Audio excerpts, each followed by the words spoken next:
Villa tiene muchos enemigos personales. Viene al volante. Los empresarios de Parral se sentían amenazados con la figura de Francisco Villa. Es un asesino, un ladrón. Señores, tenemos un enemigo en común y ese es Villa. A final de cuentas, Francisco Villa estaba sentenciado a muerte. ¡Cuídate la espalda!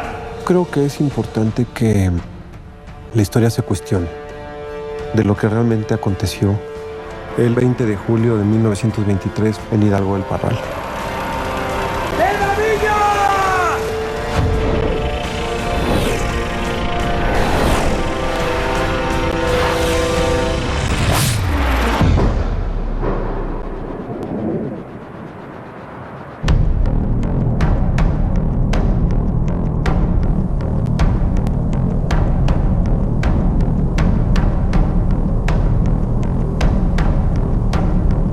Una fresca mañana en julio de 1923, el Centauro del Norte sale de Hidalgo de Parral rumbo a su hacienda en Canutillo.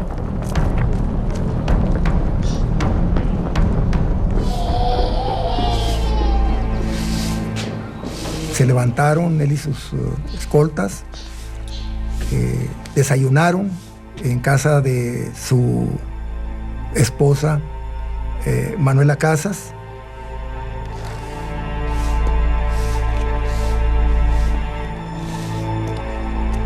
¡Vámonos, muchachos! ¡Salió! No. Villa, con un estado de ánimo muy optimista, le pide a Rosalío, su chofer, que lo deje manejar. Ahí está.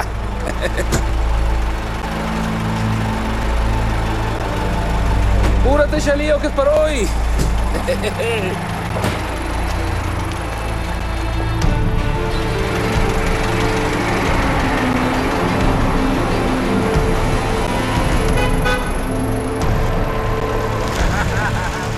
Todo el mundo sabía a qué iba Pancho Villa Parral, pues iba a visitar a Manuela. Sabían los movimientos, sabían por dónde entraba y sabían por dónde salía. Y obviamente los asesinos tuvieron esta información y se apostaron en la calle.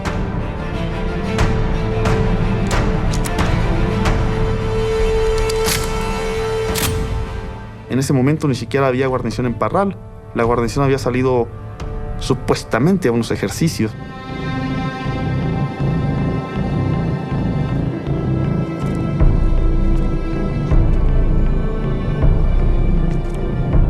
Se podía ver perfectamente desde el momento en que el carro salió, seguirle la pista hasta el momento en que iba a dar vuelta. El único problema al que se enfrentan y que resuelven de manera relativamente sencilla es: ¿viene o no viene Villa? Y luego, ¿viene Villa conduciendo o no? ¡Viva Villa! Los asesinos pueden ver a Juan López y con ello entienden que Francisco Villa va en el vehículo y que va al volante. Viene al volante. Prepárense. Y luego la casa está en una curva en la que de cualquier manera el auto tiene que frenar, pero encima había una zanja, de tal manera que el coche tenía que casi frenarse al llegar enfrente de la casa. Y obviamente queda el vehículo a una distancia menor de 25 metros en relación a la posición que ubican los tiradores, los asesinos materiales. O sea que no fue casual que hayan escogido este lugar. El lugar era perfecto para una emboscada.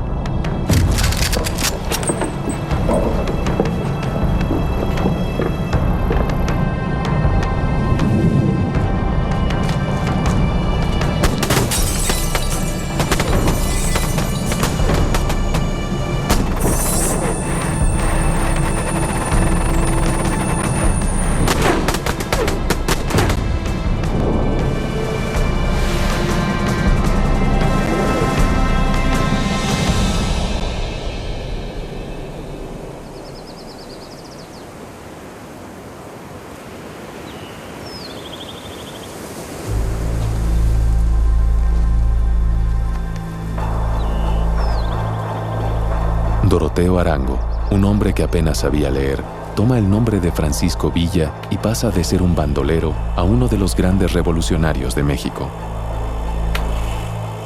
La revolución le permite cobrar a Pancho Villa una estatura de leyenda y de pieza fundamental de la historia mexicana.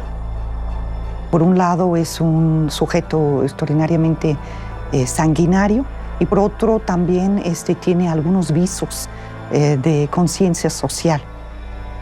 Para 1913, el ejército más importante de la Revolución Mexicana era el ejército villista, ¿no?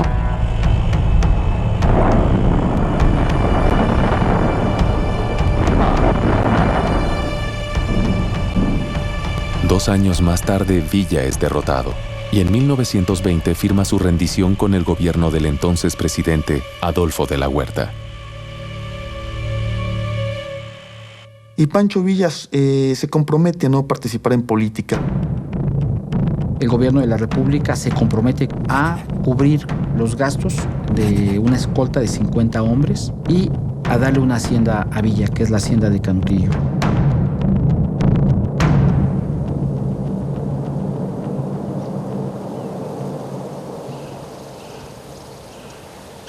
De tal manera que es una doble garantía. Es una garantía para Villa, pero también es una garantía para el gobierno. Y ahí se encierra una región desolada por la guerra, devastada. La misma hacienda está destruida en julio de 1920 para vivir los últimos 3 años de vida. El retiro no trae tranquilidad a la vida de Francisco Villa. Su escolta consistía en 50 hombres de confianza que lo acompañaban a todas partes. Había mucha gente que quería matar a Pancho Villa.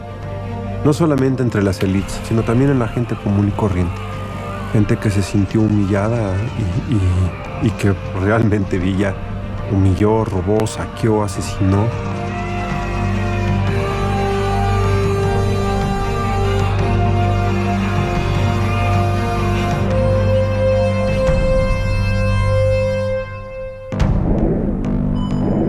Pero Villa no solo tenía enemigos internos, sino también en el extranjero. Villa está en la lista de los más buscados de Estados Unidos. Es la lista del Departamento de Estado, de la inteligencia militar. Es un enemigo para siempre de Estados Unidos. No van a descansar hasta que no lo vean, como ellos dicen, eliminado.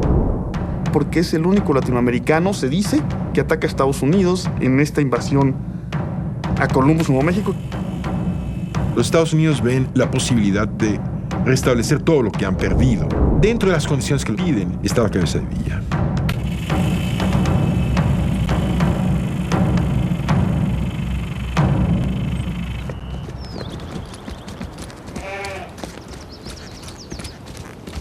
Villa convierte a Canutillo en un experimento social y a partir ya de 1921-22, claramente de 22, en un dínamo de la economía regional. Los empresarios creo que le temían por el armamento que estaba acumulando en su hacienda, el control de 500 soldados suyos que estaban constantemente patrullando su hacienda y por su interés de expandirse.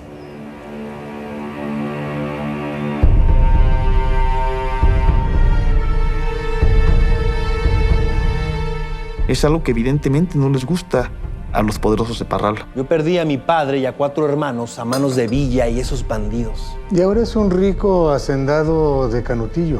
Y el gobierno le dio 200,000 pesos como indemnización por sus 4 carnicerías que perdió en la revolución. Y yo me quedé sin nada.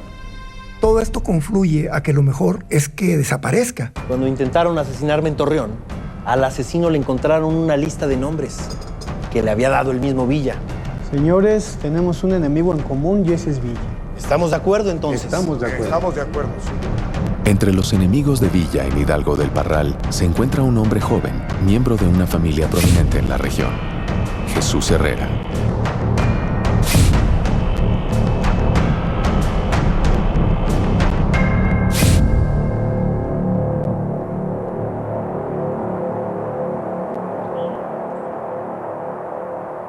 Jesús Herrera era un funcionario del gobierno federal Él tenía un cargo en Hacienda, en la ciudad de Torreón. Todo Hidalgo del Parral sabe que entre Jesús Herrera y Francisco Villa existe un odio a muerte acumulado desde años atrás. Sus ansias por asesinarlo no son ningún secreto. Ahí paraditos en la entrada.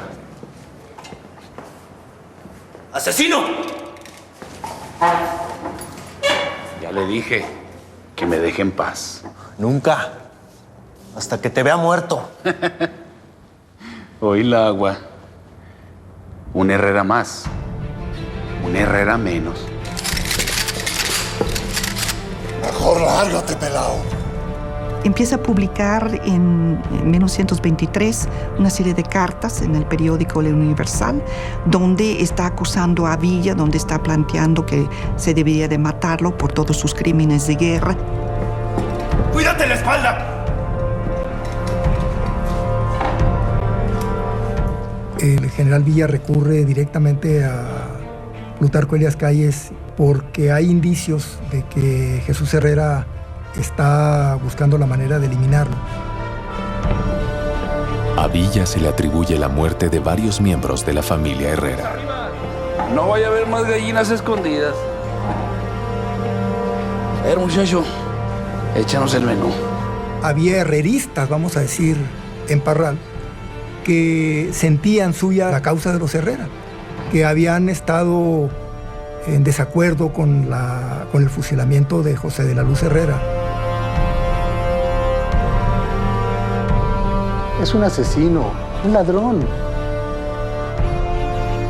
Es iluso pensar que Jesús Herrera actuó solo. Creo que el asesinato de Villa no fue asunto de una sola persona, sino fue un asunto de varios. Los hacendados que fueron expropiados por el villismo lo odian. Entonces hay resentimientos políticos, resentimientos económicos y resentimientos personales. Hay una gran cantidad de enemigos y de resentimientos que ha sembrado a lo largo de 10 años de violencia.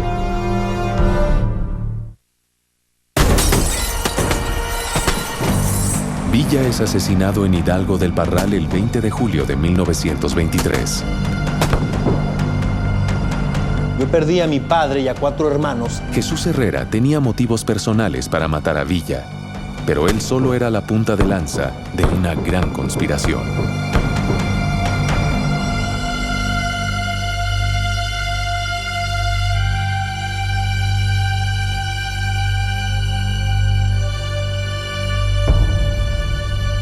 A cambio de 50,000 pesos y de la protección de mi familia, en caso de que algo llegara a ocurrirme, me haré cargo de la encomienda. Jesús Salas Barraza es un diputado del estado de Durango, muy cercano a los intereses del gobernador Castro. Salas Barraza va a llegar al grupo recomendado por su pariente José Barraza. Hay versiones en las que se hace actuar a los empresarios como contribuyentes, a Jesús Herrera como contribuyente. Salas Barraza empieza a contactar a enemigos personales de Francisco Villa y orquestar todo este asesinato.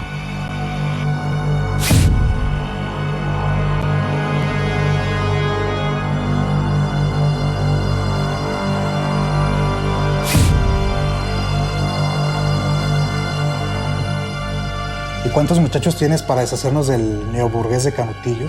Yo tengo 5 y puedo conseguir más. ¿De toda confianza? Por supuesto. ¿Qué garantías nos dan? Todas. Salas Barraza fue el contacto con Melitón Lozoya. Tiene la responsabilidad histórica de haber sido el que agrupa los pistoleros. Son esas.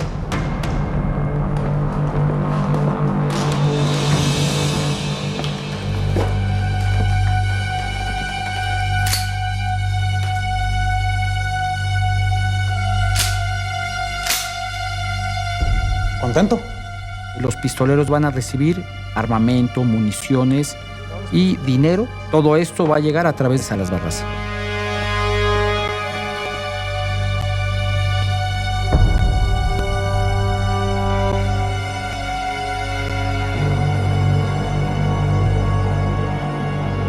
Finalmente son 9 asesinos los que participan.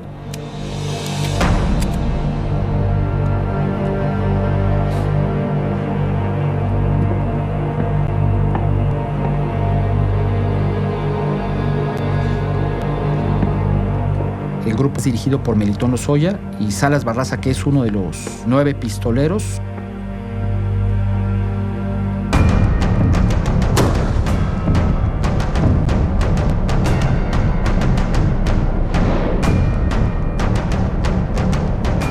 Después del asesinato, Jesús Salas Barraza se dirige a la oficina de telégrafos, donde va a mandar varios telegramas informando la muerte de Villa.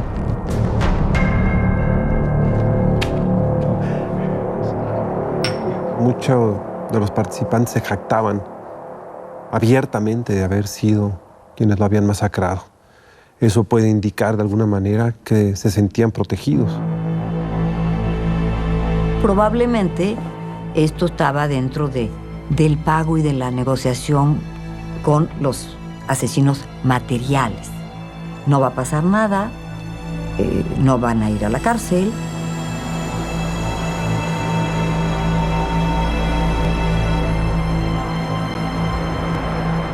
Francisco Villa va a recibir 13 impactos de bala. 2 los va a recibir en ambos codos. Va a recibir un disparo directamente en el abdomen que va a hacerle gran daño a los intestinos. Un cuarto disparo a la altura del pecho que va a perforar los pulmones. Un quinto disparo se va a impactar en el corazón, lo que va a florear este órgano por ser una bala expansiva. El sexto disparo se va a impactar en su mano derecha, también es expansivo y la va a destrozar. Y el último disparo, el 13avo, lo va a recibir en el cráneo. Es el famoso tiro de gracia. Va a recibir también 6 rozones de distintos calibres en áreas diferentes del cuerpo.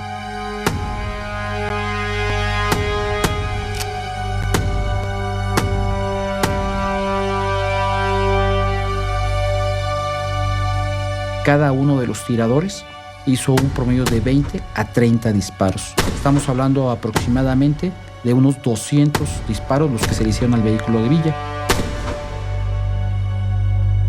La comisión de diputados que va a hacer la investigación descubren que los asesinos tenían armas del ejército. No sabemos cómo se consiguieron, aunque en muchas de las cartas o la correspondencia nunca dicen armas. Ponen, compramos alimento, compramos costales de tal y tal.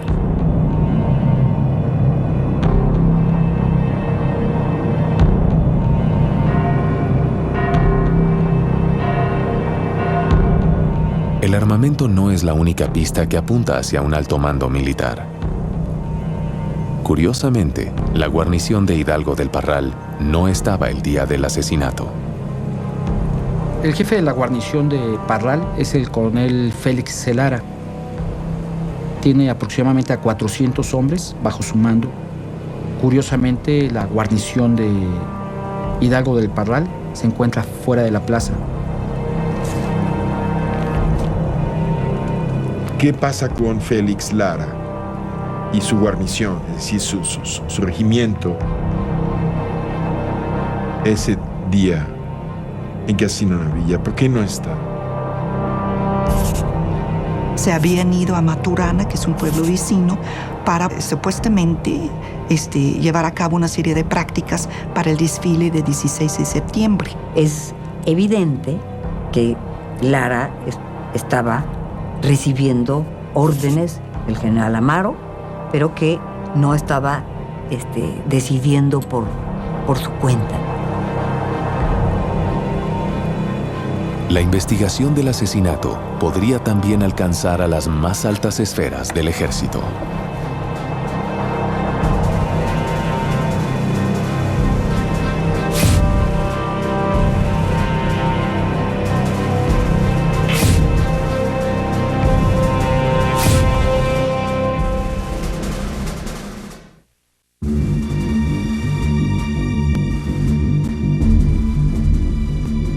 Jesús Salas Barraza y Melitón Lozoya se encargaron de contratar a los pistoleros que terminarían con la vida de Francisco Villa un 20 de julio de 1923. Pero las órdenes parecían provenir de un connotado general del ejército.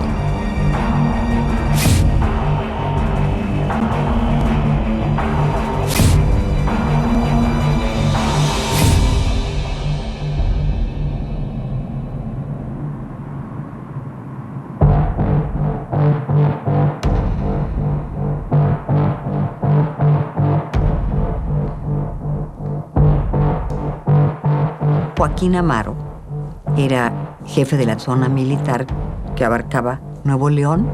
Va a jugar un papel importantísimo por la relación con Salas Barraza, y los dos, por supuesto, habían luchado en contra de Villa. Amaro es uno de los militares de mayor confianza del sector de Gobernación, y es a Amaro quien está encomendado a fin de cuentas para instrumentar el crimen. El que lo ejecutó fue Salas Barraza, y el que planeó la operación como operación militar fue Amaro.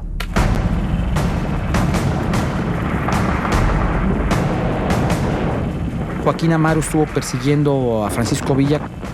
Al no poder capturar a Villa, hubo una gran molestia de Amaro en contra del Centauro del Norte. Entre Villa y Amaro se establece un conflicto prácticamente teológico.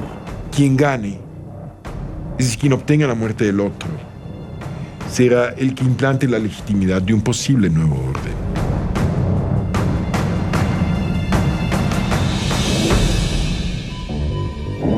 La participación de Joaquín Amaro en el asesinato es de encubrimiento y de complicidad. Él tuvo conocimiento de que se iba a verificar este crimen y no lo evitó.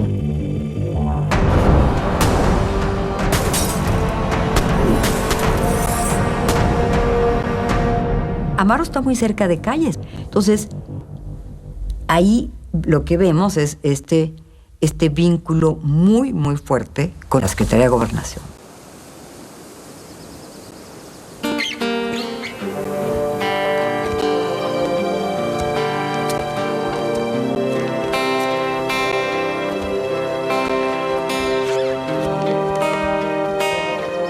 El grupo en el poder está a punto de dividirse entre los dos hombres clave del gabinete de Obregón, Adolfo de la Huerta, el presidente interino ante quien se rindió Villa, y Plutarco Elías Calles. Para Pancho Villa, ¿quién debe ser el nuevo presidente de la República? Pues Adolfo de la Huerta. Hasta la pregunta es necia, muchachito. El Fito es mucho mejor candidato que el Plutarco Elías Calles. Esta entrevista que sostiene Regina Hernández Yergo, Ponlo aquí para que el señorito nos tome una foto, reportero del Universal, con Pancho Villa, es como un precedente del asesinato.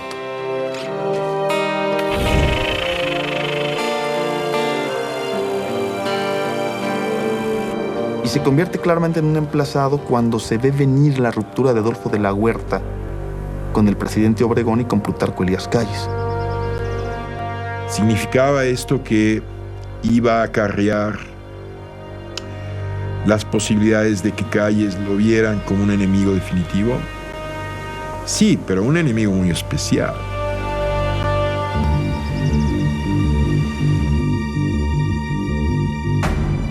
Calles es el político más astuto de la Revolución Mexicana. Es el único de todos ellos que sobrevivió a la Revolución, y creo que fue el más sagaz, aquel que supo leer lo que el país necesitaba. Calles es un revolucionario desde 1910 y ya a partir del 1 de diciembre de 1920 secretario de Gobernación. Calles está muy separado del área del villismo y combaten el uno contra el otro, como combate contra cualquier otro general constitucionalista. Calles puede dar órdenes, puede indicar a sus subalternos, a los generales que están a cargo del cuartel de Parral y de la comandancia en Chihuahua.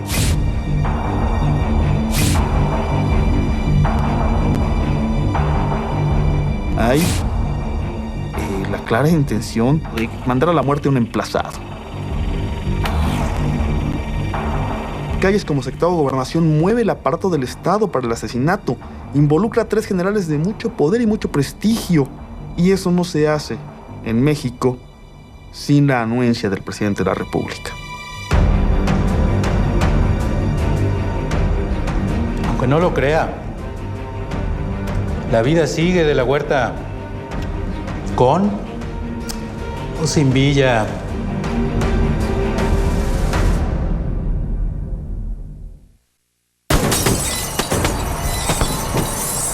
Todos los indicios sobre el asesinato de Villa parecían apuntar a una conspiración orquestada en las esferas más altas del poder de la República. En el ámbito popular se contaban algunos chistes, la gente se preguntaba quién mató a Francisco Villa y la respuesta de la gente era: cállese, señor. Aunque no lo crea, la vida sigue de la Huerta con o sin Villa.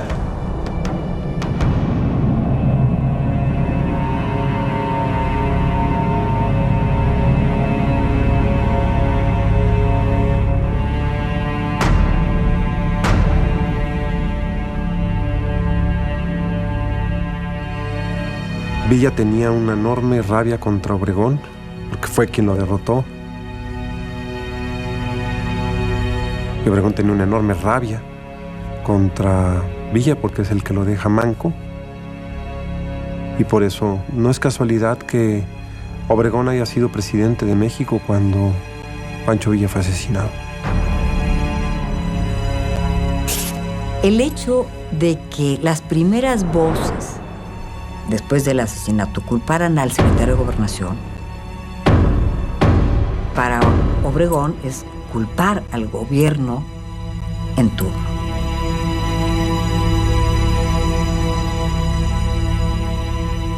Creo, o he sostenido siempre, que los dos estaban perfectamente enterados de este asesinato antes de llevarse a cabo.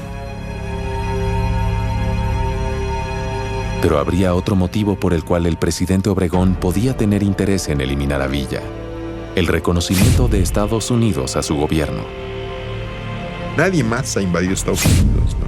Los ingleses y Villa. Obregón y Calles tienen un problema muy grave. Es en pasar del lado de quienes le hicieron un servicio a Estados Unidos, matando a Villa. Más allá de cumplir con las condiciones de los Estados Unidos, Álvaro Obregón se ve obligado a encontrar la manera de callar los rumores internos sobre la responsabilidad de su gobierno en el asesinato de Villa. Salas Barraza envía una carta y confiesa el asesinato.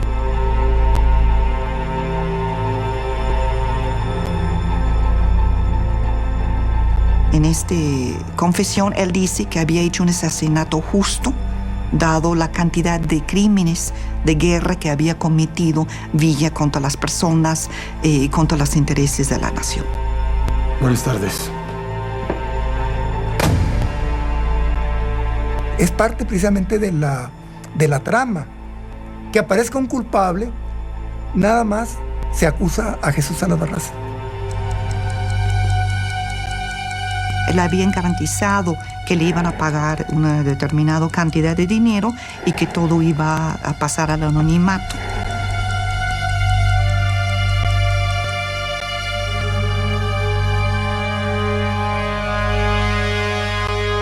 Hay una correspondencia muy interesante entre Obregón y Calles, que en ese momento se encuentra en Soledad de la Mota, está recuperándose de una operación.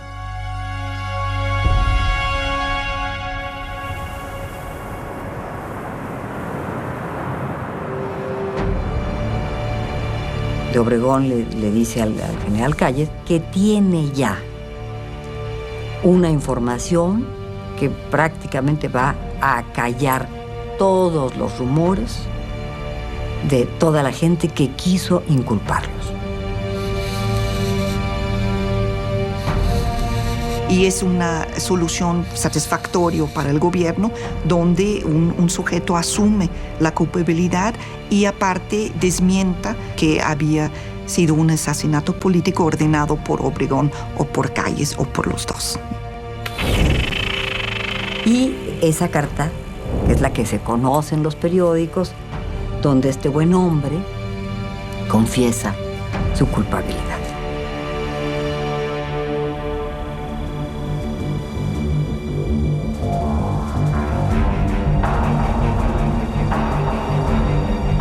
Pero Jesús Salas Barraza se escapa bajo condiciones extraordinariamente extrañas.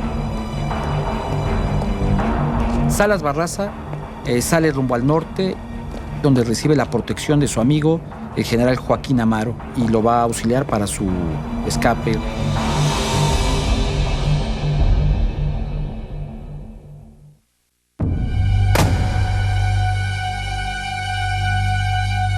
Jesús Salas Barraza hace llegar su confesión al presidente Álvaro Obregón, declarando ser el asesino de Francisco Villa. Preocupado por su posible arresto, intenta fugarse hacia los Estados Unidos. Buenas tardes.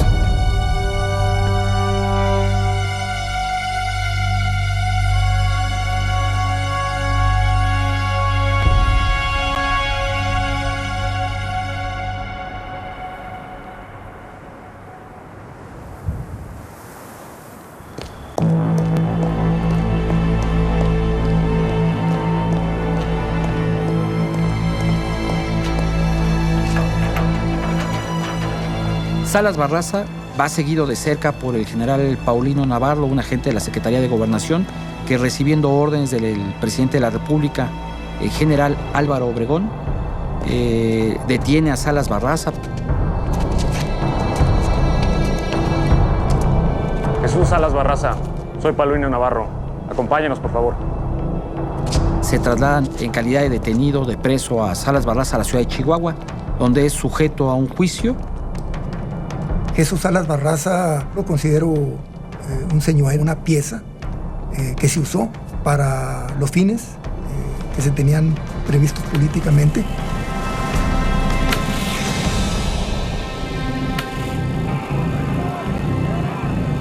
Él nunca pensó que iba a ser juzgado, dado que era un asesinato político.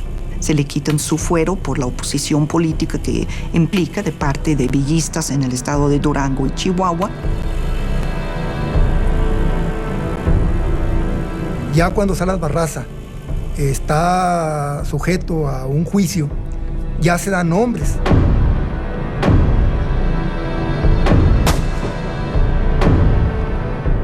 Sin embargo, en todo el procedimiento judicial, nada más se acusa a Jesús Salas Barraza.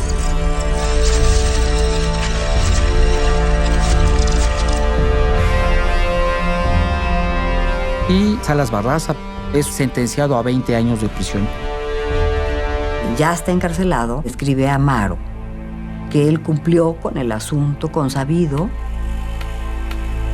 que por favor lo saquen de la cárcel. Amaro le contesta que no se preocupe, que van a hacerse las cosas que se necesiten, los arreglos necesarios.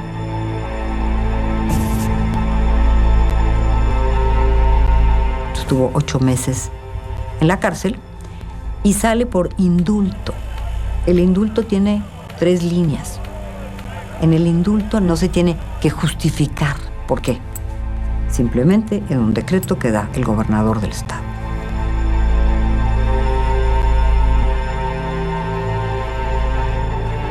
Y de ahí en adelante Salas Barraza es una estrella. Es una estrella que hasta el momento de su muerte él va a seguir adjudicándose la responsabilidad.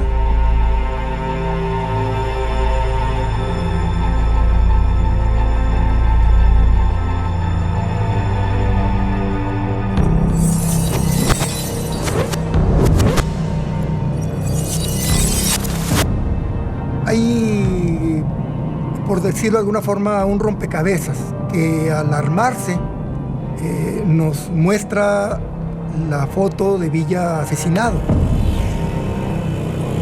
¿Ok? Cada pieza nos va indicando cómo se va a llegar a eso.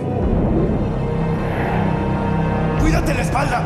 Que Jesús Herrera contacta a Jesús Salas Barraza y que le ofrece este dinero. Un ladrón. Para este asunto.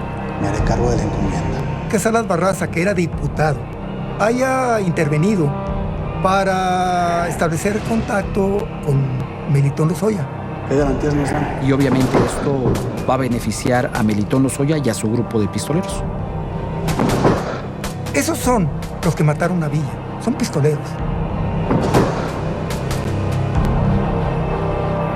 Quizá la encomienda de que Amaro forme el grupo es porque Amaro es uno de los militares de mayor confianza en el secretario de Gobernación y es el secretario de Gobernación, Plutarco Elías Calles, quien está encomendado a fin de cuentas por el presidente de la República para instrumentar el crimen.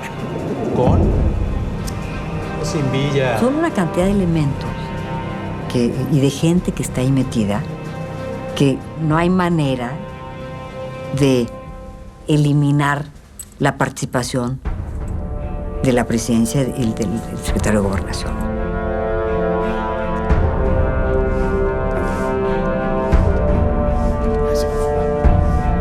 Desde el punto de vista de la memoria que nos deja Villa, debemos trabajar sobre la base de dos hipótesis. Una que murió a manos de una venganza, digamos, local, y otra cosa muy distinta es, por supuesto, morir a manos de un presidente. Hay maneras y maneras de morir. Finalmente, es la forma de morir la que decide el destino de una memoria. Disculpe, señor presidente, pero para algunos, este es un día de luto.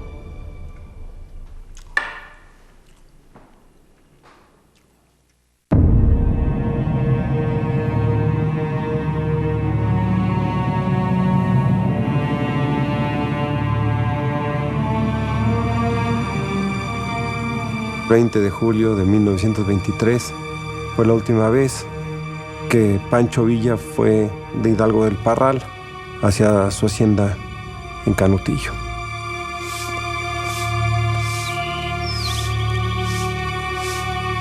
Se despidieron entre las 7:40, 7:45 de la mañana.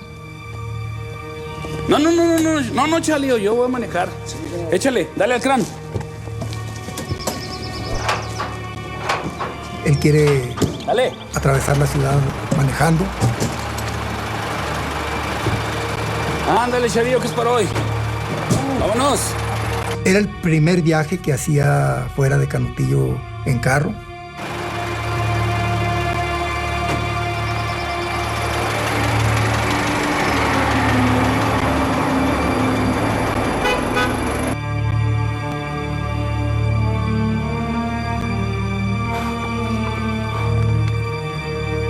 Los asesinos buscan un lugar en el que va a ser muy sencillo acabar físicamente con Pancho Villa y planean la emboscada con cuidado y además no tienen prisa.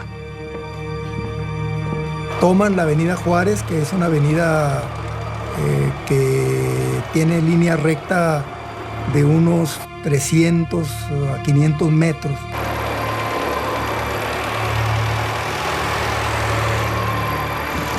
Hasta el sitio donde da vuelta la avenida esta para agarrar la Gabino Barreda.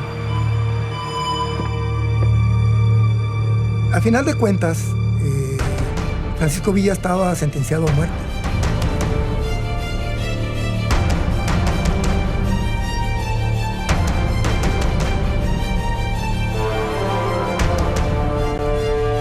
Los asesinos, cuando observan a Juan López, pueden observar primero que Francisco Villa viene en el vehículo y segundo, que va al volante del mismo. Fueron minutos, pocos minutos. Y cuando el carro se aproxima, ellos son conscientes, están seguros de que Villa viene manejando. ¡Era Villa! Viene manejando. Prepárense.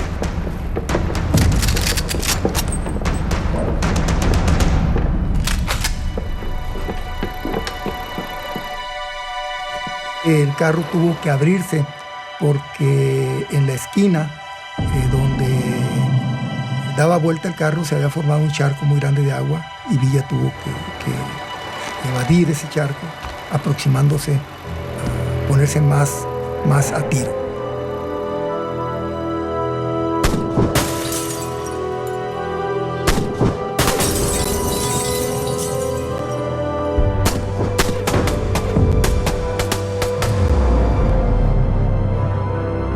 El tipo de armamento que utilizaron los pistoleros son fusiles 30-30 y 30-40, así como pistolas calibre 45 y calibre 44.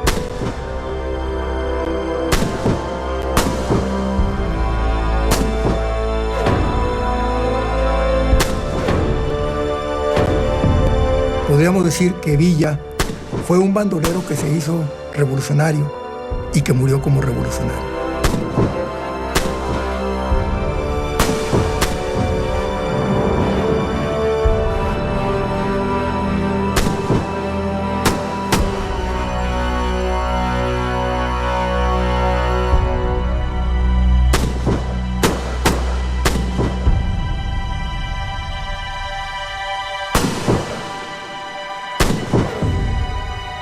La historia comprometida con la verdad debe de rescatar la figura de Pancho Villa y la forma en la que terminó ese revolucionario tan distinguido de la historia de México.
La versión de que fue un asesinato político ordenado por Calles y aprobado por Obregón es la más factible que existe hasta el momento.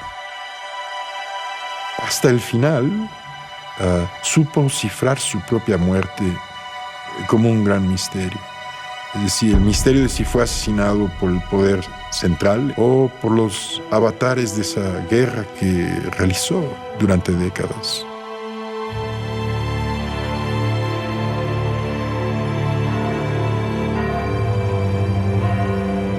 El entierro de Villa fue espectacular. Llegó muchísima gente. Eso le hubiera gustado a Villa.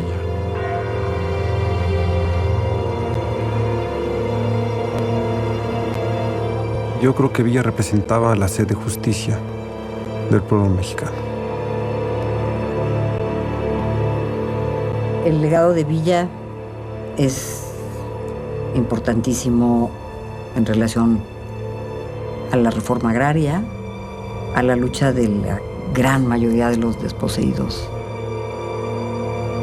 Villa, que muestra cómo cuando el pueblo se organiza y se da sus propios jefes y estudia sus problemas, pueden proponer una solución para esos problemas. Una vez que se acabó la Revolución Mexicana, creo que Villa se perdió a sí mismo. Villa era un guerrero, un tipo acostumbrado a las armas, y esta vida de paz creo que lo adormeció.